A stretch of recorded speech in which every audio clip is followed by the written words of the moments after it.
Comment ça se fait qu'on arrive dans la rue? Qu'est-ce qui arrive dans la vie d'un homme ou d'une femme, peu importe son âge, pour qu'il se retrouve dans la rue? Une des raisons principales de mon implication dans ce projet-là, c'est de réaliser à quel point la ligne est mince entre les gars dans la rue puis moi. Je serais où, moi, si j'avais pas telle personne, telle ressource? Je donne pas cher de ma peau, honnêtement. Je pense qu'à la fin de la série, j'ai la conviction qu'il y a bien des préjugés qui vont tomber. Tu sais, des moments où tu es devant une personne puis tu sais pas quoi faire, tu sais pas quoi dire, je pense que je vais savoir un peu plus quoi faire.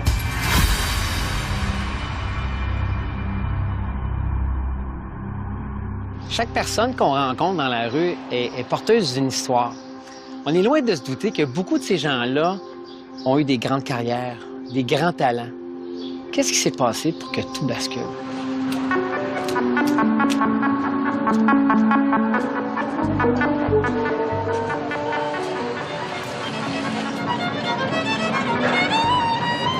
Le violoniste Marc Landry, il est juste là. Ça fait un bout qu'on court après.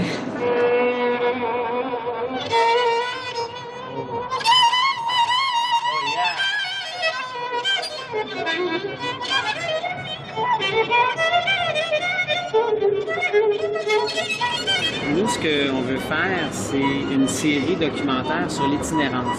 Je suis couché dans la ruelle, mais quand je joue mon violon, ça ne fait pas de différence où ce que je suis. Je suis dans une différente planète. Je suis Planet Mars.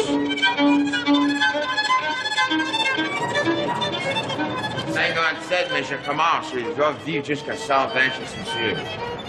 T'es en forme? En bonne forme. Et l'hôpital, ils m'ont dit, ton cœur bat comme un Olympic athlete 19 years old. It means perfect. It cannot be better. Est-ce que tu fumes? Oui, puis je fume des cigarettes. Pas beaucoup.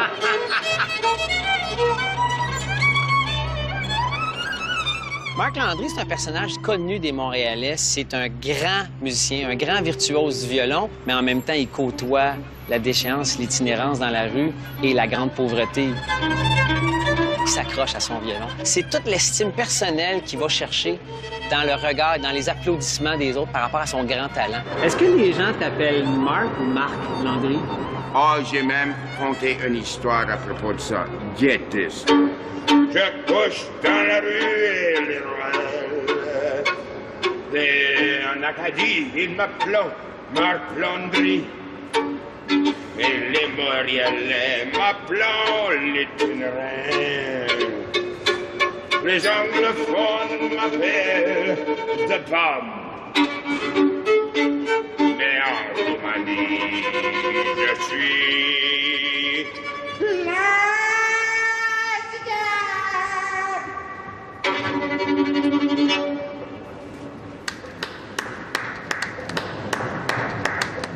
Moi, on m'avait dit que tu dormais dans une tente. Ça, c'était la luxe. Maintenant, ils ont pris ça. La ville a tout ramassé les choses. Puis j'étais pris... les premiers 2-3 jours, j'ai couché dans une sac à poubelle. Puis ensuite, j'étais à une de mes amies. Puis j'ai dit, si tu me donnes un couvert demain, je t'amène un nachos, barbecue et un bon crush. Puis là, c'est où tu dors? Et je vais te montrer ça.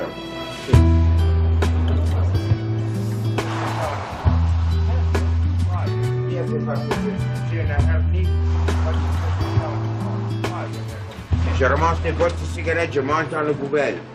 Ça, c'est des poubelles, c'est là-dedans que tu Ça, manges? c'est là que je mange. Je prends la nourriture de la poubelle, de l'été morte le soir pour manger, parce que quand je joue, le monde ne donne pas assez pour manger. Des fois, il me donne un petit peu, des fois, je suis chanceux. Je ne peux pas jouer 10 heures pour faire 20 $. Ce que je fais, c'est des fois, j'attends que quelqu'un vienne qui veut entendre la musique. Mais il aime la musique, il donne un applaudissement, mais il pense pas à cette personne meurt de faim. Oui, je joue sur un Stradivarius qui a été donné à moi, mais ça me donne pas l'argent, je ne vais jamais le voir. Il ne faut pas le mettre dans la pawn shop pour manger.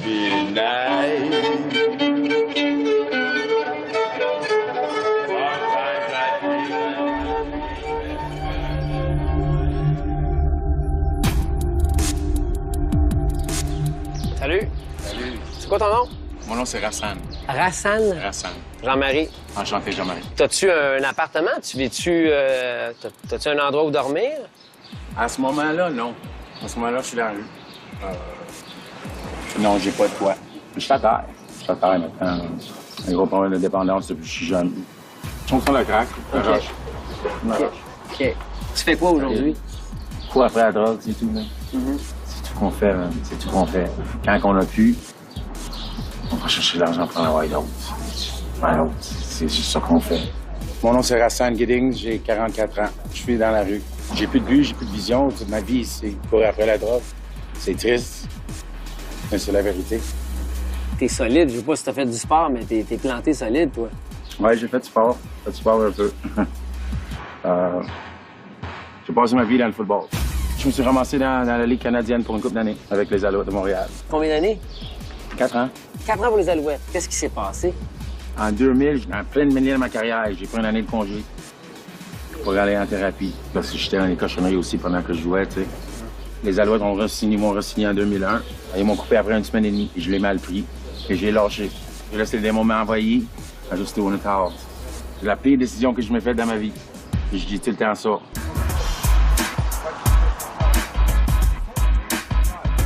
La drogue a vraiment au-dessus sur moi. Je ne sais vraiment pas comment m'en sortir. Pourquoi tu vas pas faire une détox? Pourquoi tu te donnes pas cette chance-là? Là? Je ne sais pas. Tu crois-tu en toi? Je pense pas. Je pense pas. Dans la sortie d'indépendance, tu as besoin de l'aide. Tu peux pas le faire tout seul. Mais il y a un déclic qu'il faut qu'il se fasse ici. Je sais que t'es capable. Puis je sais que le pire, c'est que tu veux. T'aimerais ça. Si je te donnais une baguette magique, tu veux-tu vivre ou tu veux mourir? C'est quoi ton choix? C'est sûr, je veux vivre. Il y a des temps où est-ce que je me dis, gars, rock, t'es plus fort que ça, là. Tu ne meuras pas le même, là. Oublie ça, oublie le projet, là. Non. Tu mourras pas le même, tu sais. T'as trop à donner, Tu sais. À quelque part, je pense qu'il y a une peine que je veux pas faire face. T'as des enfants? J'en ai 4. 4 enfants. Ils ont quel âge? Oh boy. Mon fils, il est 25-26 ans. Mes filles, regarde, tellement honteux, je sais même pas exactement leur âge, mais ils devraient être rendus peut-être 17, 16 ans, 17, 16 et peut-être 12 ans, 13 ans environ en chambre. Ça fait longtemps que tu les as vus, là. Mes filles, oui. Mes filles, ça fait un petit bout, je les ai pas vues. J'ai perdu un bon bout de leur vie. J'ai beaucoup de regrets à propos de mon mariage, de ma femme. Elle m'a attendu longtemps et je répondais pas, tu sais. Mon frère me disait, tu vas tout perdre. Puis je haut de même, I don't care. Et ces mots-là, ils ont venu monter dans ma vie, honnêtement, là. Je suis allé chercher des photos de lui. Majestueux, le gars. Il a quand même joué une couple d'années là, pour les Alouettes. Alors, d'une star de football, il se ramasse ici dans la rue. Qu'est-ce qui s'est passé? Ben, c'est ça. Je pense que c'est les démons qui ont envahi ce gars-là et qui ont pris possession de tout son être. Et le pire, c'est qu'il a acheté ça. Lui, il se dit, OK, je vaux rien. Et ça, c'est mon linge sale que j'avais sur le dos pour une couple de journée. Et c'est quoi les possessions que tu as? Qu'est-ce qui te reste? Rien.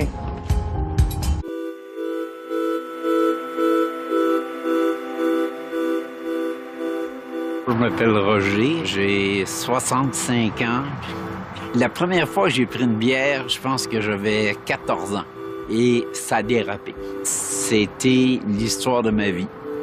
J'ai eu des emplois, j'ai fait des études, mais l'alcool contrôlait tout. Et à un moment donné, ça a tout détruit. Quand je pense à Roger, pas le choix de penser à mon père, parce que les deux se ressemblent. Et au-delà du physique, les deux se ressemblent aussi à cause de l'alcoolisme.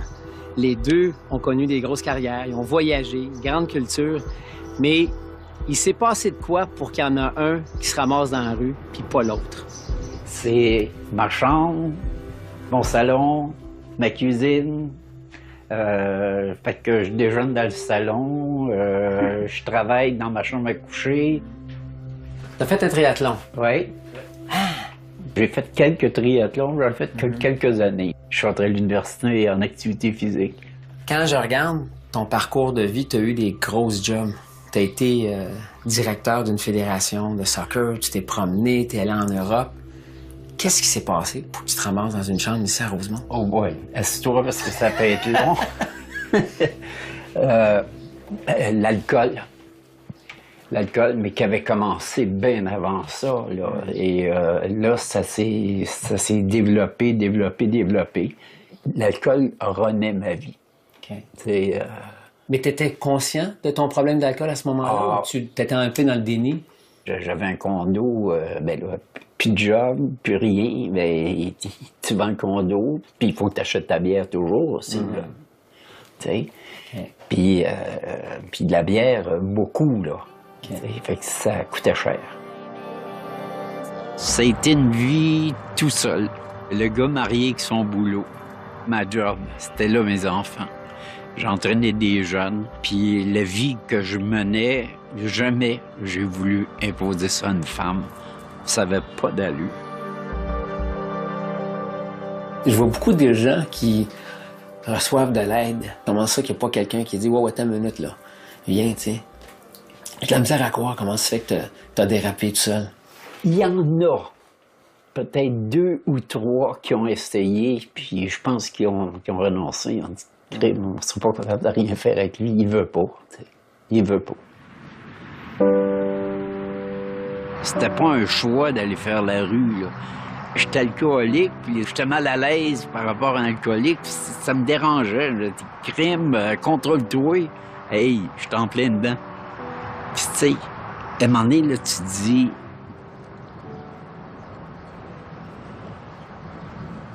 Fuck, je suis rendu là.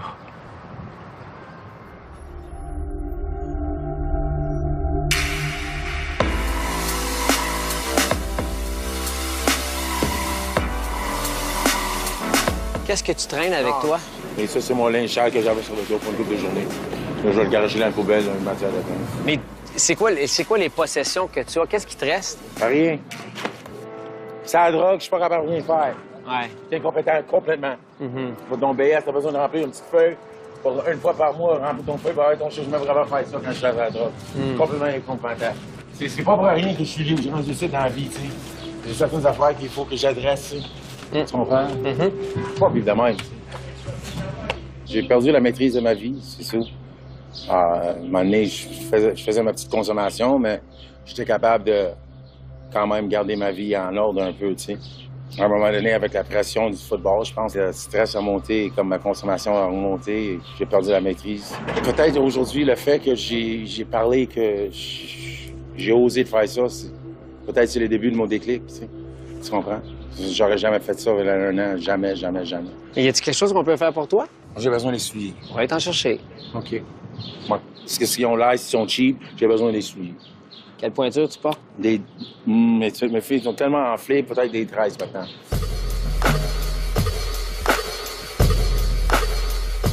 J'avais de l'argent pour acheter des souliers hier. J'ai fait, j'ai pas acheté des souliers. Priorité, ils sont pas dans la bonne place.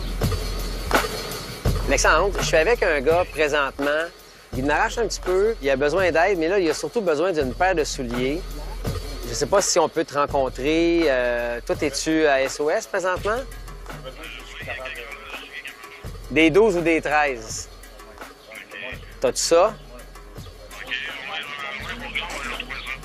OK, dans combien de temps tu peux trouver ça? Excellent, merci mon chum. Bye. À tantôt. Dans 1 heure, on a des 12 ou des 13 pour toi. Bien sûr. Je te présente un gars qui est solide. Bien sûr. Vraiment. OK? Super. C'est bon.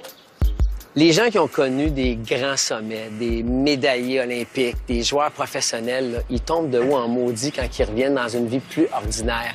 Et s'ajuster à cette vie ordinaire-là, il y en a qui trouvent ça tough. Il y en a qui tombent dans la dépression. Et peut-être que c'est ce qui est arrivé à Rassan. Bon, il est temps. On embarque.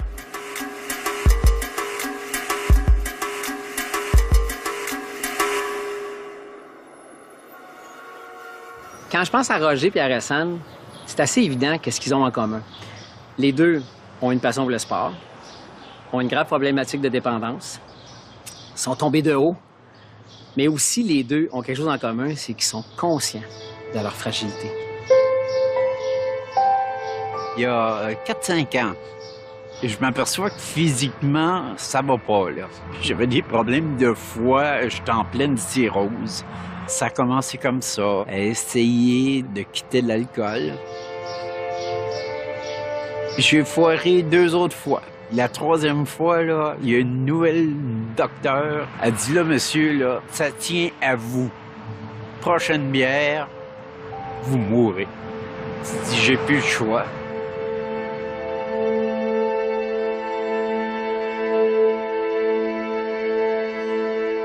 La dernière fois, ça faisait déjà 1 an que vous étiez abstinent. Ça veut dire que là, ça fait 1 an et demi, c'est ça? Ouais.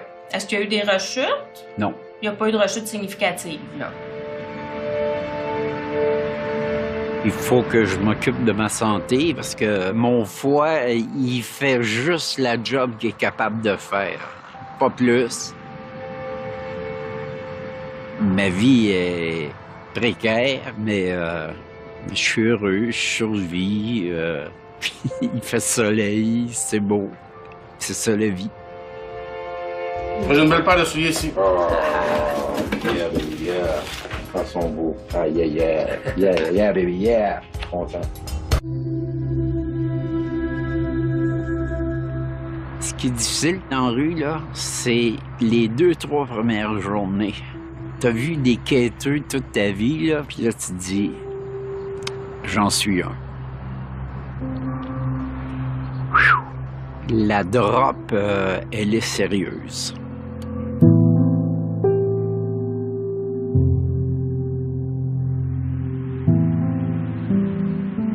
Dans la tête des gens, parce que tu vends l'itinéraire, t'es un itinérant.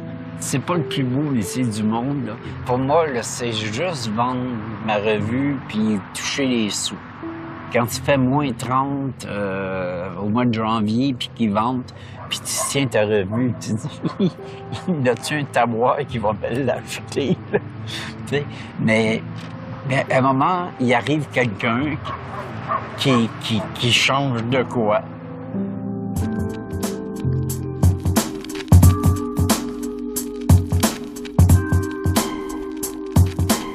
C'est lui, notre monsieur, qui a besoin des 13. Salut, ça va? Allô? Quand je disais, on s'en va voir Alexandre Paradis, tu dis, je connais ça, je connais ça, je connais ça. Moi, j'en vois celui, mais on se connaît, ça fait. Ouais, on se connaît, on se voit souvent à Berry-Sainte-Catherine quand je fais des discussions alimentaires, des choses comme ça. OK. Les membres de la famille. Ouais. Bon. T'es en terrain connu? Ben oui. Fait que là, t'avais besoin de quoi? Une belle soulier, Une belle paire de souliers. Ah ouais, en masse. Là, ils sont maganés. Ah. On peut les mettre aux poubelles. Drette là. Drette là. Moi, j'ai une belle paire de souliers ici. Yeah, baby, yeah. Ils sont beaux. Ah, yeah, yeah. Yeah, yeah, baby, yeah. Je suis content. Je suis content, là, je suis content d'y venir. Ça va le déplacement ou là-bas? Il cherche surtout une poubelle. Même pas 1 heure. J'ai appelé quelqu'un, puis tout de suite, ils m'ont dit oui. Comment t'y trouves? Live. Live. Il est écrit dedans, live. Life is life. La la la la la. Il y en a un qui s'écrit live, puis l'autre c'est écrit enjoy. Ouais. Enjoy. Enjoy life. Mais là, toi, as-tu besoin d'autre chose à part de ça? Que je peux t'aider, peut-être? Pour un logement, quelque chose, si tu veux sortir, là. Ça, tu jases. Puis on va appliquer pour la forme pour avoir un logement avec toi. Souvent, on a des petits 2,5, des choses comme ça. Personne ressource. Tu marques Alexandre Paradis. C'est un bon nom, ça ouvre des portes. Je voulais qu'il y ait un contact qui se crée entre vous deux. Il a besoin d'aide. On va l'aider, on va l'accompagner comme qu'il veut. La consommation, je t'enlèverai pas ça. Mais je peux t'aider, je peux te donner des trucs. C'est y allant tranquillement. Moi, j'ai un bateau, j'ai une rame, toi, t'as l'autre rame. Si on rame ensemble, on va aller loin. C'est ça, faut se dire. Puis tu me connais, tu me vois le samedi souvent dans le centre-ville. Vous avez des antécédents similaires pareils, là. Ouais. Tu connais la rue, toi aussi, là. J'ai connu la rue. Moi, je suis chanceux, j'étais rien qu'un an dans la rue. J'ai pas tombé dans l'affaire de la drogue, mais je l'ai vendu, fait que c'est pas bien mieux. Je connais le milieu, je sais comment, où aller. Je savais pas ton histoire, là, honnêtement. Voilà. J'ai juste apprécié votre amour. Tu as un sac de popcorn? Toi et ton papa. Oui, les boîtes, il y en a plein, là. On s'en va bientôt. Merci.